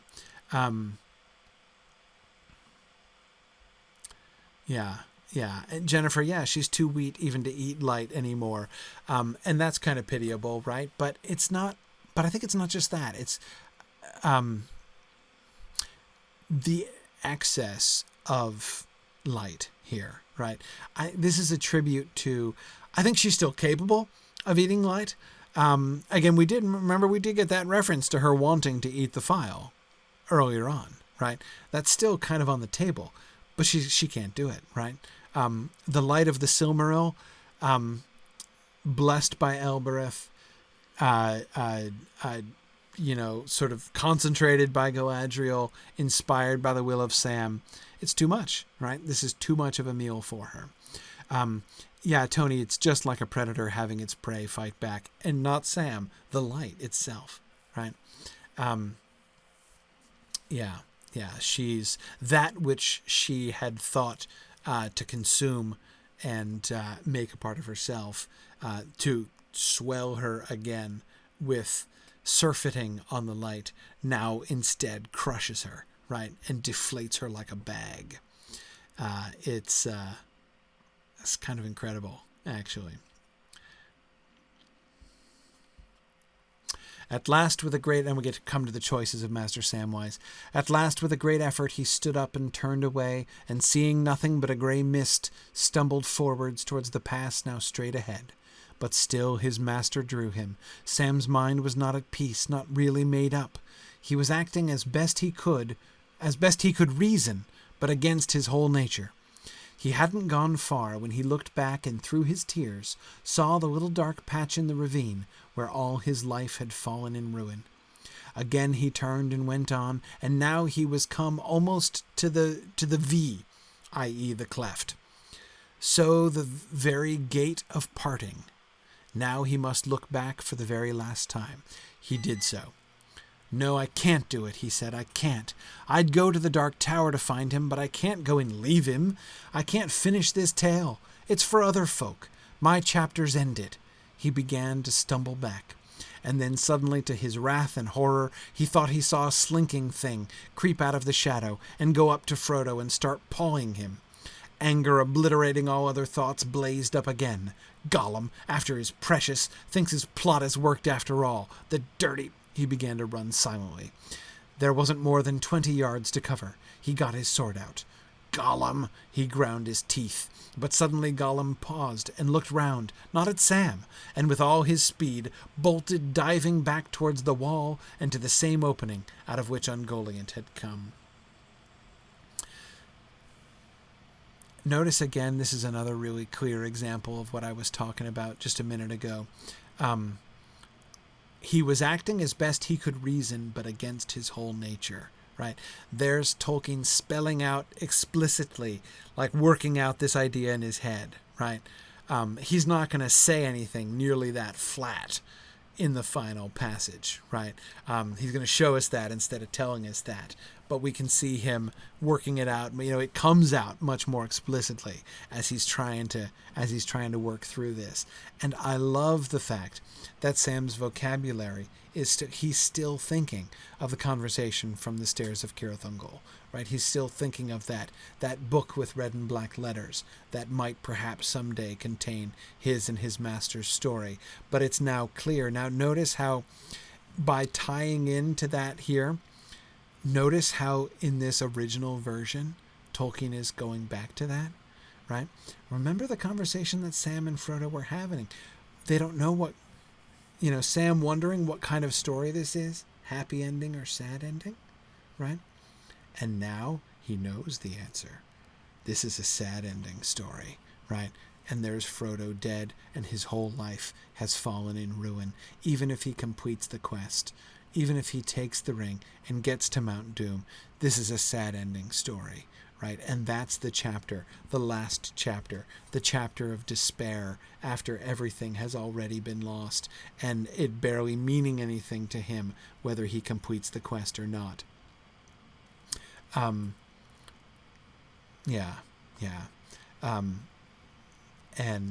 then he turns back for vengeance, right, against Gollum, as Gollum comes out to paw at him. And notice how that, too, recapitulates that moment earlier on, right? Recalls that moment from the stairs of Cirith Ungol, where Sam had originally made the mistake, right? But now he's making no mistake. Or, in another way of thinking of it, what his own suspicion led him to believe about Gollum is now the truth, right? He was not pawing at Master before. Now he is pawing at Master, right? And in part as a consequence of Sam's misunderstanding. So I really actually kind of love the way that this is tying back explicitly to that scene. I think that's really interesting and really powerful. Okay, and then once again, outlines breaking out. Then suddenly the orcs from the tower saw Frodo, and while Sam still hesitated, they swept past him with a howl and rushed forward. Sting must be sheathed. Note to self. One thing the ring did not confer was courage, rather the reverse, at any rate on Sam. He did not now rush in or make a hill of bodies round his master. There were about 36 of them in all, and they were talking fast and excitedly. Sam hesitated. If he drew Sting, they'd see that. They wouldn't something. Orcs never did. But 36! They'd see where he was. Above won't do. He must see orcs from a greater distance and follow them. The cleft must be no great distance, 100 yards from Frodo's body, and that 20 to 30 yards from tunnel. Cut out Gollum. Okay, so again, here's Tolkien once again interrupting his prose, right? We see it first begin to get more and more outliney, but as he begins to project forward, now he's like, okay, hang on, wait, no. The physical position between Sam and the orcs has to be different. Let's not have the Gollum pawing at Master, and let's clarify the relationship between Sam and the orcs. Okay. Now Sam is following, as he had said, and he overhears the orc conversation. Sam follows and hears conversation as they go through tunnel. Orcs discuss Frodo. Special vigilance ordered. What is it? Leader B something Zaglun says orders are for messages or messengers to go to Morgul and direct to Lugburs. They groan. Talk of Shelob and the worm equals Gollum. Big things are on. Only preliminary strokes. News. Osgiliath taken and ford. Army has also left North Gate. Other crossing, away up north somewhere, and into the north part of the Horseboys' land. No opposition there. We'll be at the mouths of Anduin in a week, and at the Gulf of Lune before the summer's out, and then nowhere to escape. Hal will make 'em sweat. We haven't begun yet. Big stuff coming. Big stick if you don't hurry. Prisoner is to be stripped naked. Teeth and nails? No. Is he half-elf and man? There's a fair blend of folly and mischief. Quick and better. Quick. Okay, and again, I love how... Notice how it's like coming and going, right? You know, he's moved into full outline here, and yet we can see the snatches. You can see these placeholders, not of events, but of pieces of dialogue, right? Like teeth and nails? No. Right? And we know, of course, what piece of dialogue that's going to come to. How will make 'em sweat? By the way, who's M there? The Gondorians, presumably, but I think also the elves. They're going to be at the Gulf of Lune before the summer's out, right? I think we can see here the orcs desiring to cut off the retreat of the elves so that they can't sail away anymore.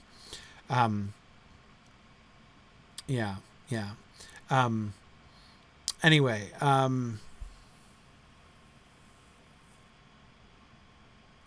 let's see what else the Shelob here. It is in the orcs' talk that Shelob first appears, and that's not the one, right? But this is where finally the shift is going to occur.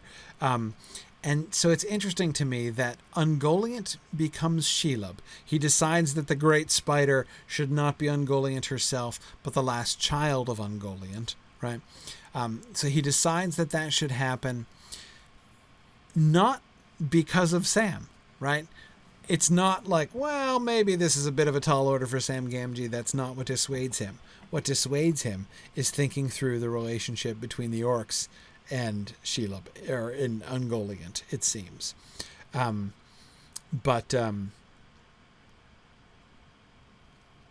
it's Shelob is originally the nickname of the orcs.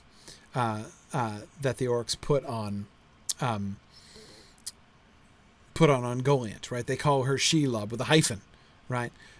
She-lob, which just means she spider. Lob means spider. So Shelob is a good nickname, a good orcish nickname for Ungoliant. Ungoliante is a little too sophisticated a name for orcs. They're just going to call her Shelob, right? She spider. And that quickly becomes her name. First invented by the orcs as a nickname for Ungoliant, but then shifts around. Now, a couple people are commenting on the description. Half elf, and is he half elf and man? Well, I think this means they don't know what he is, right? He has the sort of peace and beauty that is described on his features. He has even to Sam, he looks like he has a kind of elvish beauty. And I love the description that we get when the orcs are like, his face is all pointy and ugly, right? Like an elf.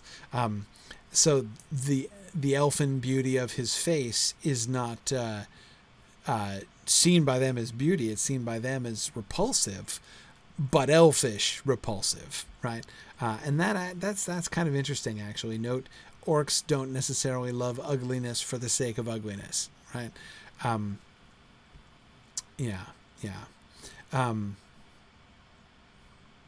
Tony says, how would the orcs know the spider was female? No clue, Tony, but apparently this is known. Maybe she lays eggs. That would be an indicator, right? Yeah, that would be my immediate guess. I mean, I doubt, it's anatomical, right? I doubt they're like, well, you can tell the difference between a male and female giant, enormous spider by the, I don't think, they've done careful field studies on this. But yeah, I don't know. Eggs would be my guess. That are just, Sauron just knows and told them. But that latter, frankly, seems more likely. But okay. Okay, yeah. So that's what I wanted to talk about. Moving forward. Sam putting on the ring. Okay. When he came to Sam's putting on the ring, he wrote, "The ring." With a sudden impulse, he drew it out and put it on. The weight of it weighed down his hand. For a moment, he noticed no change, and then he seemed to see clearer. But at this point, he stopped, marked what he had written with an X, and wrote, "No, heard clearer, crack of stone, cry of birds, voices, Sheila bubbling wretchedly deep in the rocks, voices in the dungeons of the tower, but all was not dark but hazy, and himself like a black solid rock, and the ring like hot gold. Difficult to believe in his invisibility. The account of Sam's understanding of what the orc said here takes this form. Did the ring give power of tongues, or did it give him comprehension? Of that had been under its power, written above Sauron's servants, so that he heard direct? Certainly the voices seemed close in his ears, and it was very difficult to judge their distance. With a reference to the ring's increasing power in that region, and its not conferring courage on its wearer, this draft ends, followed by an outline of the salient points in what Sam heard. Why such a long delay of orcs to come? Terrified of Shelob. They know another spy is about. Leader says orders are for messengers to go to Morgul and direct to Barad-dûr Lugburs. Orcs groan, talk of Shelob and the spider's worm, who has been here before. News of war. Okay, so that's the summary of what Sam had heard. This is another one of those moments, again, where Tolkien makes a discovery, but where the discovery is slow and late in coming, right? And it's only when he starts down the wrong path. In some ways, that the splitting of the path in Shelob's tunnel. We talked about the sticky patch in the text and sort of the parallel with Frodo, right? But we can see this kind of working itself out again and again, right? Just as Frodo and Sam come to the forking of the tunnel, and they don't know which way to go. But as soon as they shine light on it, they realize one half immediately goes off to the side and is clearly not the way, and the other path is the way. And we see Tolkien doing this in his own formation of the narrative again and again, right? Frodo holds the file and gives Sting to Sam. No, that's not the way, right? Sam has to have the file. Frodo has to have Sting, and Sam picks Sting up off the ground when he's fighting. With the spider. And then, again and again, we see like Gollum. No, Gollum's not there, right? That's not the way. No, he has to follow behind the orcs, right? He can't just be staying there as they run past him. And now, right, he puts on the ring and he sees everything. Remember how he had like X-ray vision? He could see straight to the servants of the enemy wherever they were. He could see the spiders down through the rock and everything, back in that very early draft of this. And then no, that's not the way. That's the left-hand curving way. No, the straight tunnel is actually hearing. It's not his sight. It's his hearing that is amplified. And once again, he hears as if they're right there in his ear, right? It's not only that he can interpret the things that he hears, he physically hears them differently.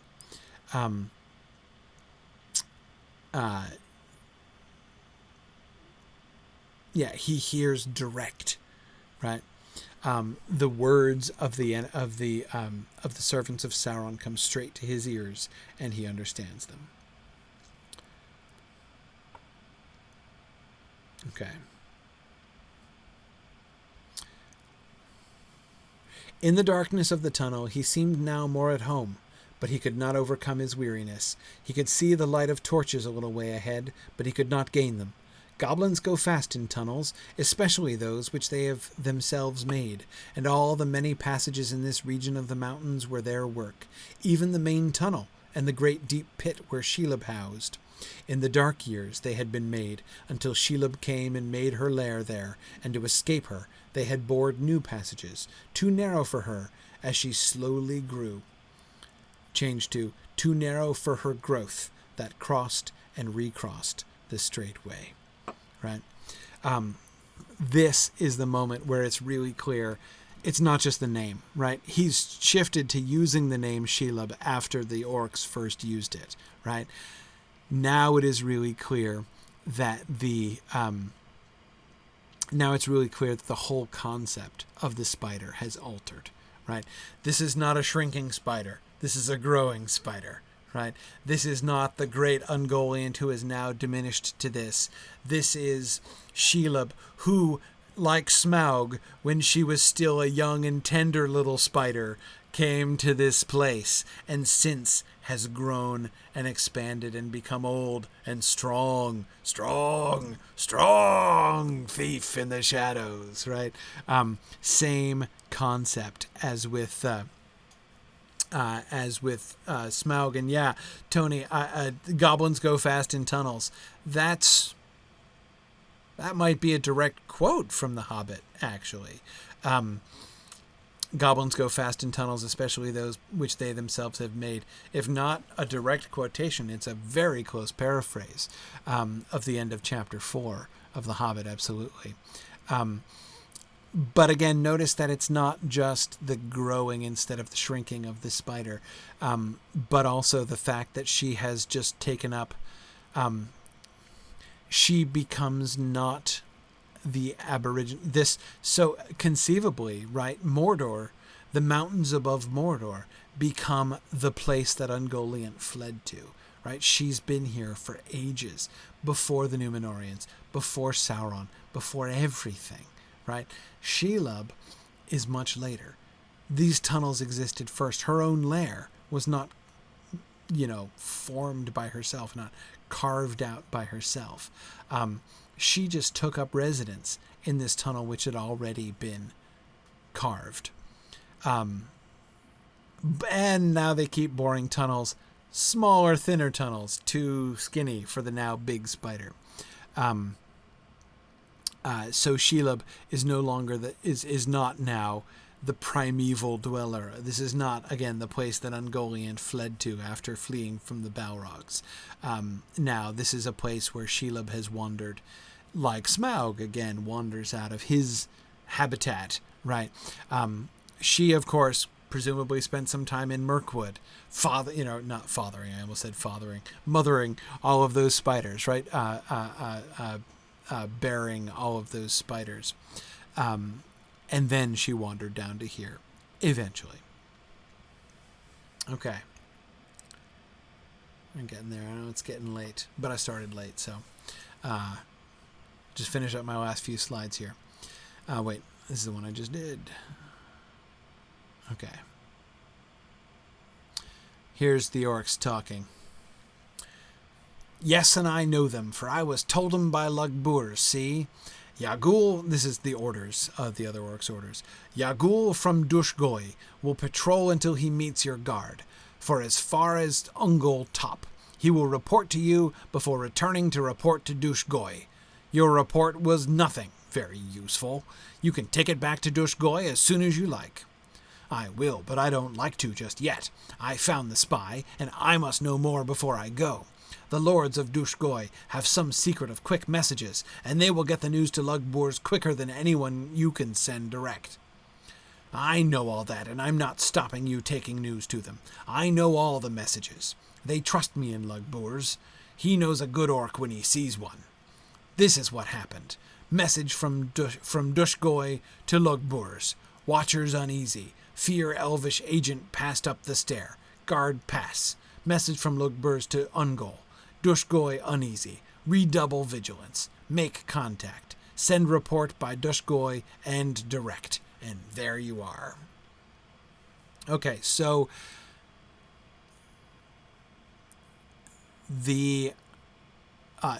so Dushgoi, of course, is the orc word for Minas Morgul, right? So who it is exactly in Dushgoi who is communicating with Sauron is not stated explicitly. I have to assume that that's the Nazgul, right? That the Nazgul are able to communicate direct with Lugburs. And this is why the other orc, not, it is Yagul. Yagul, who will later become Gorbag. Yagul from Dushgoi says, send the report with me because it'll get there faster, right? All I've got to do is go down the stairs and then they can get your message straight to Lugburs. If you send somebody running to Lugburs from here, he won't get there before the message can get there from Dushgoi, right? What exactly is he suggesting? We don't see that worked out in the text, right? Are they communicating by Palantir? Do they have a connection? I mean, the thing that's so conspicuous to me is that this business about the reports from Dushgoi being able to go directly to Lugburs without passing the intervening distance, apparently. It's very interesting to me that comes in right after that comes in right after the business with Sam hearing things direct when he's wearing the ring, right? That kind of awareness of his servants and slaves, that kind of not just interpretation, not just understanding, but transmission even to him, seems to be associated with the power of Sauron, right? So does this just speak to the bond that he has with the Nazgul? That through the power of their rings, inspired by Sauron, that partakes of Sauron's own power, that they too, even without his ring, that they with their rings, they're able to just telepathically communicate over that distance, presumably not over the distance of the entire continent, or else they could have, been in continuous communication from Bree, right? Which presumably they weren't. Anyway, so I'm not sure what we're supposed to understand there. I don't think it can be by Palantir because I don't think he's got enough Palantiri. He didn't recover the one from Osgiliath, so I think he only has the one. Sauron only has the one, the Minas Morgul stone. So I don't think that there's one left in Minas Morgul that they can use. So I think that it's again this sort of direct communication thing, which already, Tolkien has just developed that, right? Just recognized that or realized that as soon as Sam puts on the ring. Okay, and sorry, yeah, there we go. Wait, yeah, okay. Last slide. So here's Tolkien projecting the ending of the story, right? He's finally got Cirith Ungol worked out. Choices of Master Samwise. Notice that he's still in a fix. You'll recall that the very first projection of the Frodo and Sam story faltered at Minas Morgul when Frodo was captured by orcs and Sam was trying to rescue him. And he had Sam come in and rescue him. But how can they get out? Right? How can they possibly escape? And he seems to have just painted himself in a corner he didn't know how to get out of, and he dropped it. And he never really came back to it. And guess what? He's done the same thing again. Once again, Frodo has been captured by orcs and hauled off to a tower, not Minas Morgul this time, but a nearby tower. And it looks like he's in a very similar fix to what he was in before, and he's going to leave this behind for 2 years, right? He doesn't seem to know right away how to get Frodo out of the tower. But now here he is thinking about the end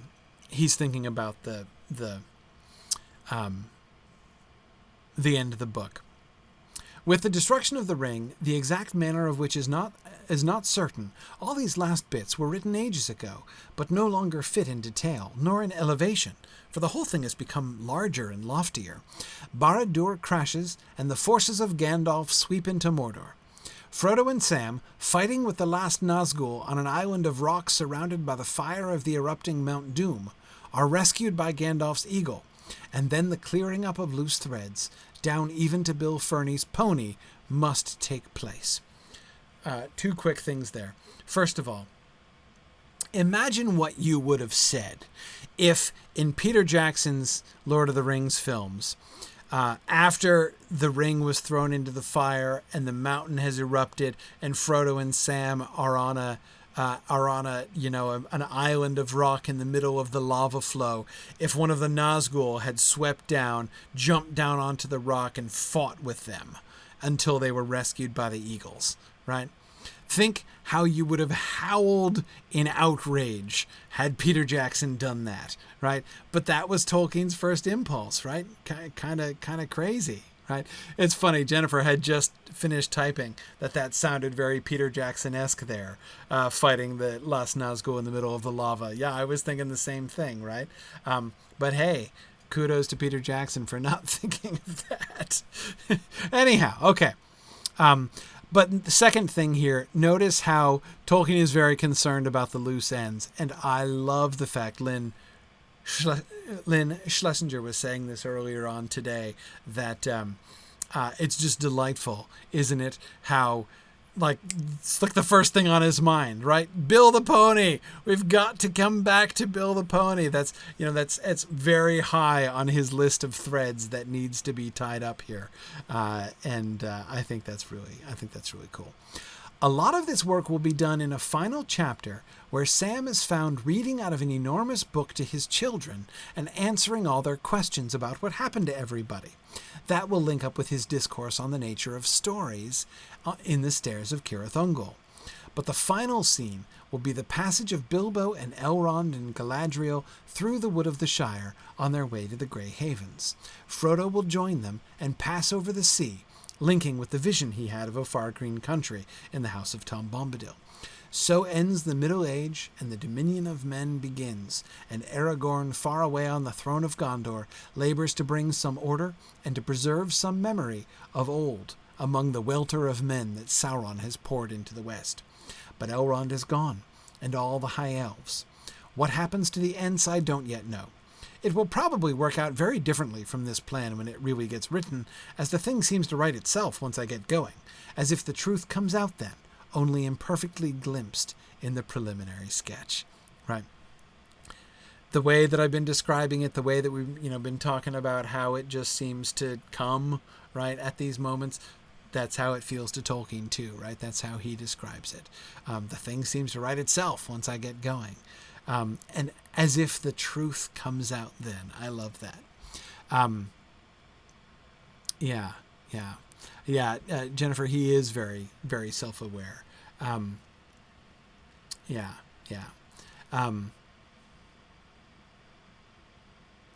And yes, Kimber, it is interesting that he wants to work the frame into the story, not isolating it outside. That is, he wants the Red Book to appear in the tale, right? He wants to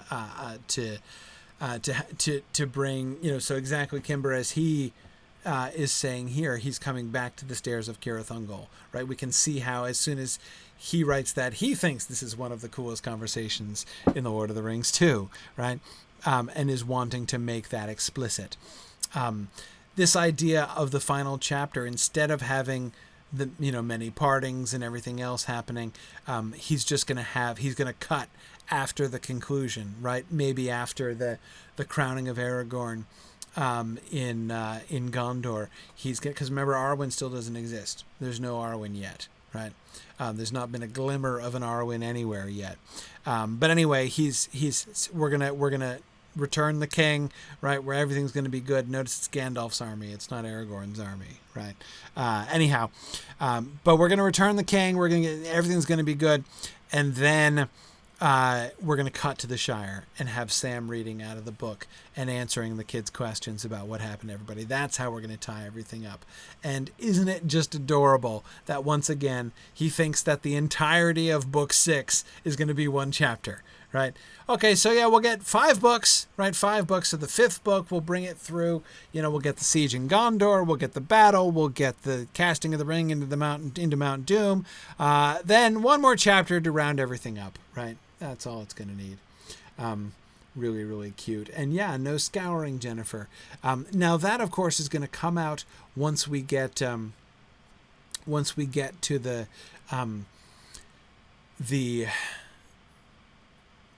tying up of loose threads, right? There are plenty of loose threads, and he doesn't list them all there. Bill the Pony's the only one that gets mentioned, right? But there are others too.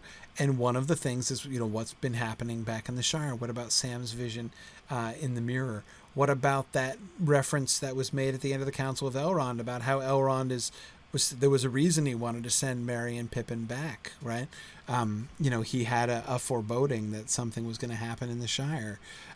Those are loose threads that are going to need to be tied up. So yeah, once he gets to it, those threads are going to become more significant, and so it's not surprising that last chapter is going to become book 6, right? But of course, we've seen that kind of thing happen many times, again and again.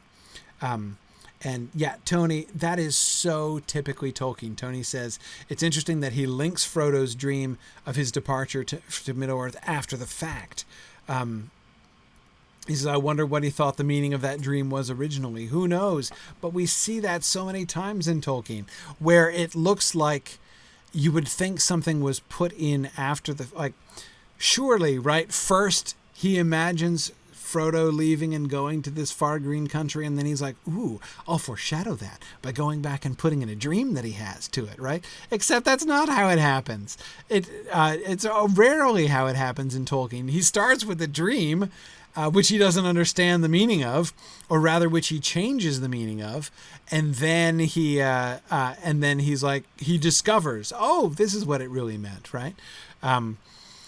Yeah, exactly. That's classic right there. Absolutely classic. That is what Tolkien's writing process is kind of all about, right? He puts these things in on faith, and then he figures out their meaning as time goes on. So cool. All right.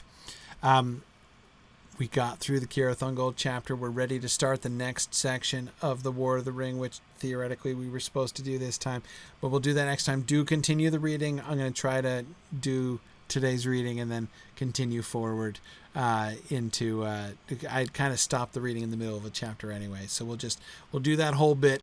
The Mythgard Academy has been offering in-depth discussions of awesome books and films since 2013, completely free to attend and free to download. If you've enjoyed our discussions and would like to help them continue, please consider donating at Signum University.